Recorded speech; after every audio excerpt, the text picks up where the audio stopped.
بسم اللہ الرحمن الرحیم۔ السلام علیکم پیارے دوستو، نبی کو آرے سے چیر دیا گیا۔ پیارے دوستو، حضرت زکریا علیہ السلام خدا تعالیٰ کے ایک برگزیدہ پیغمبر ہیں جن کو اللہ تعالیٰ نے بنی اسرائیل کی طرف بھیجا تھا۔ آپ علیہ السلام حضرت داؤد علیہ السلام کی اولاد میں سے ہیں۔ آپ بنی اسرائیل کو اللہ تعالیٰ کی عبادت کے جانب بلاتے اور مسجد اقصیٰ میں ہیکل سلیمانی کی دیکھ ریکھ کرتے تھے۔ ہیکل کی ذمہ داری اس زمانے میں ایک بہت بڑا عہدہ تھا۔ اسی کے ساتھ ساتھ آپ پیشے کے طور پر بڑھئی کا کام کرتے تھے۔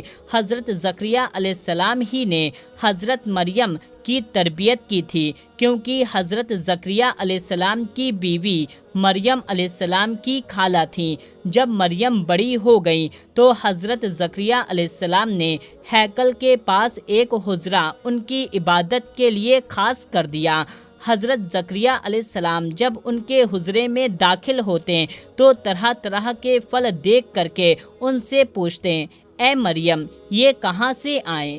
حضرت مریم جواب دیتی، بے شک اللہ تعالیٰ جسے چاہتا ہے بے حساب رزق دیتا ہے۔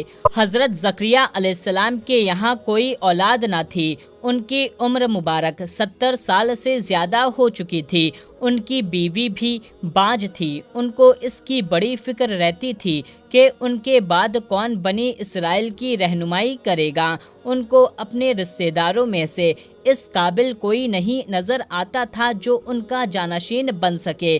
بیٹے کے لیے دعا۔ جب حضرت زکریا علیہ السلام نے مریم کے پاس بن موسم کے پھل دیکھے تو ان کو خیال آیا، جو ذات بغیر موسم کے پھل دے سکتی ہے وہ بڑھاپے میں اور باجپن میں اس نا امید کے عالم میں اولاد کی نعمت بھی عطا کر سکتی ہے۔ پھر اولاد کی خواہش ان کے دل میں انگڑائی لینے لگی۔ حضرت زکریا علیہ السلام نے اللہ کے حضور دامن پھیلا کر عرض کیا، اے پروردگار، میرا جسم کمزور ہو گیا ہے، میرے سر کے بال بڑھاپے کی وجہ سے بالکل سفید ہو گئے ہیں۔ خدایا، کبھی ایسا نہیں ہوا کہ میں نے تیرے جانب سے دعا کی ہو اور محرومی کا سامنا کیا ہو۔ مجھے اپنے مرنے کے بعد اپنے بھائی بندھوؤں سے اندیشہ ہے، نہ معلوم وہ کیا خرابی پھیلائیں گے، اور میری بیوی بانجھ ہے۔ بس تو اپنے خاص فضل و کرم سے مجھے ایک وارث بخش دے، ایسا وارث دے جو میرا وارث بھی ہو اور خاندانی یعقوب کی برکتوں کا بھی وارث ہو۔ اے پروردگار، اسے ایسا کر دے کہ تیرے اور تیرے بندوں کی نظر میں پسندیدہ ہو۔ حضرت زکریا علیہ السلام یہ دعا کر ہی رہے تھے کہ اللہ تعالیٰ نے ایک فرشتے کو خوشخبری لے کر ان کے پاس بھیجا۔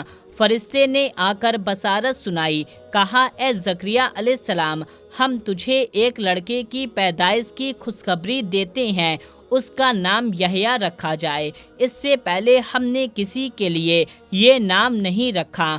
وہ عیسیٰ علیہ السلام کی بشارت دے گا اور اللہ کے اور اس کے بندوں کی نظر میں برگزیدہ اور گناہوں سے پاک اور ایک نیک نبی ہوگا۔ زکریا علیہ السلام نے تعجب سے اس فرشتے سے کہا، میرے یہاں لڑکا کیسے پیدا ہو سکتا ہے؟ میری بیوی تو بانجھ ہو چکی ہے، میں بالکل بوڑھا ہو چکا ہوں۔ پھر ارشاد تبارک و تعالیٰ ہوا، ایسے ہی ہوگا، تیرا پروردگار فرماتا ہے، ایسا کرنا میرے لیے مشکل نہیں ہے، میں نے اس سے پہلے خود تجھے پیدا کیا، حالانکہ تیری ہستی کا نام و نشان نہ تھا۔ زکریا علیہ السلام نے عرض کیا، خدایا، میرے لیے اس بارے میں ایک نشانی بتلا دیجیے۔ فرمایا، تیری نشانی یہ ہے کہ تو صحیح اور تندرست ہونے کے باوجود تو 3 دن تک لوگوں سے بات نہ کر سکے گا۔ جب نشانی ظاہر ہوئی اور حضرت زکریا علیہ السلام کی زبان بند ہو گئی تو وہ محراب سے نکلے اور اپنے لوگوں میں آئے اور ان سے اشارے میں کہا، صبح شام اللہ تعالیٰ کی پاکی و جلال کی صدائے بلند کرتے رہو۔ حضرت یحییٰ علیہ السلام کی شہادت ہو گئی۔ اللہ تعالیٰ نے حضرت زکریا علیہ السلام کی دعا قبول فرمائی اور انہیں یحییٰ یحییٰ علیہ السلام کی صورت میں ایک نیک اور صالح فرزند عنایت فرمایا۔ اللہ تعالیٰ نے حضرت یحییٰ علیہ السلام کو بچپن سے ہی علم و حکمت عطا فرمایا۔ وہ نہایت متقی اور پرہیزگار تھے، گناہوں سے کوسوں دور رہنے والے اور اللہ تعالیٰ کی خاصیت میں آنسو بہانے والے تھے۔ اتنا روتے تھے کہ ان کے رخسار پر آنسوؤں کے نشان پڑ گئے تھے۔ حضرت یحییٰ علیہ السلام کو خدا تعالیٰ نے حکم فرمایا کہ وہ بنی اسرائیل کو 5 باتوں کی طرف تقلین کریں۔ اس لیے آپ نے بنی اسرائیل کو بیت المقدس میں جمع کیا۔ جب مسجد بھر گئی تو ارشاد فرمایا، اللہ تعالیٰ نے مجھ کو 5 باتوں کا حکم دیا ہے، میں خود بھی ان پر عمل کروں اور تم کو بھی عمل کرواؤں۔ وہ 5 بات یہ ہیں۔ نمبر 1، اللہ تعالیٰ کے سوا کسی کی عبادت نہ کرو اور کسی کو اس کا شریک نہ ٹھہراؤ۔ نمبر 2، خوشی خضوع کے ساتھ نماز ادا کرو۔ نمبر 3، روزہ رکھو۔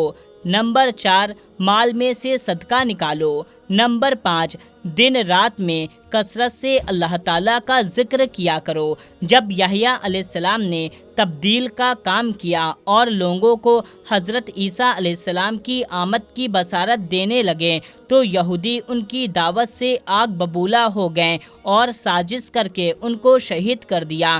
دوسری روایت یہ ہے کہ وقت کے بادشاہ نے اپنی بیوی کو 3 طلاق دے دی تھی اور چاہت تھی کہ پھر سے اسے بیوی بنا لے۔ اس نے حضرت یحییٰ علیہ السلام سے فتویٰ طلب کیا۔ آپ علیہ السلام نے فرمایا، اب یہ تجھ پر حرام ہے۔ ملیکہ کو یہ بات سخت ناگوار گزری اور آپ کے قتل کے در پر ہو گئی۔ چنانچہ جب آپ ایک روز نماز پڑھ رہے تھے تو آپ کو شہید کر دیا گیا۔ چینی کی پلیٹ میں رکھ کر کے آپ کا سر ملیکہ کے پاس لایا گیا۔ سر اس حالت میں یہی کہتا رہا کہ تو بادشاہ کے لیے حرام ہے۔ پھر اللہ تعالیٰ نے اس ملیکہ کو سر کے ساتھ زمین میں دھسا دیا۔ حضرت زکریا علیہ السلام کی شہادت جب یہودیوں نے حضرت یحییٰ علیہ السلام کو شہید کر دیا تو حضرت زکریا علیہ السلام کو قتل کرنے کے لیے آئیں۔